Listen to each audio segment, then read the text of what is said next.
pie charts. Around 92% of the coal consumed on the African continent is produced in South Africa. Observe that we have used a pie chart to represent this information. A pie chart divides a circle into several pieces of pie.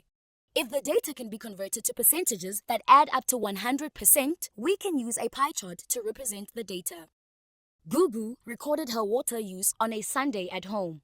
She drew a pie chart to represent this data. Like a bar graph, a pie chart helps show categories of information. Here, we have 5 activities that comprise the water consumption on that day. Let's learn to draw a pie chart. We use a pair of compasses to draw a neat circle. Recall that a circle has 360 degrees. We represent each activity as a sector of the circle. To do this, we calculate the angle of each sector of the circle as a fraction of 360 degrees. We divide each category amount by the total and then multiply by 360 degrees to compute the angle measure in degrees. Using a calculator, we can compute the angle measures. The sector for gardening will have an angle measure of 126 degrees.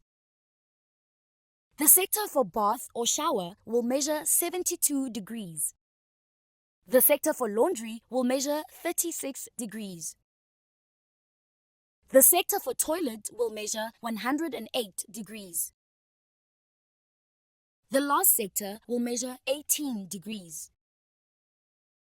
Tip: to verify your calculations, add up the angles to make sure that they total 360 degrees. Now, let's divide the circle into different sectors. We start at the center of the circle and draw a vertical radius. This angle measures 0 degrees. Now we use this radius as one arm of the angle. So we line up the 0 on the straight edge of the protractor with the radius and measure 126 degrees. We mark the point on the circle and draw the other arm of the angle. This is our first sector. We label the sector and the angle measure. We rotate the protractor by lining up the 0 on the straight edge of the protractor with the new radius and measure the angle for the second sector. We measure an angle of 72 degrees. Each time we add a sector, the radius changes to the line that we just drew and we rotate the protractor accordingly. Observe that we only need to measure the last angle as the 2 arms of the angle have already been drawn. Need more help? Subscribe to our channel.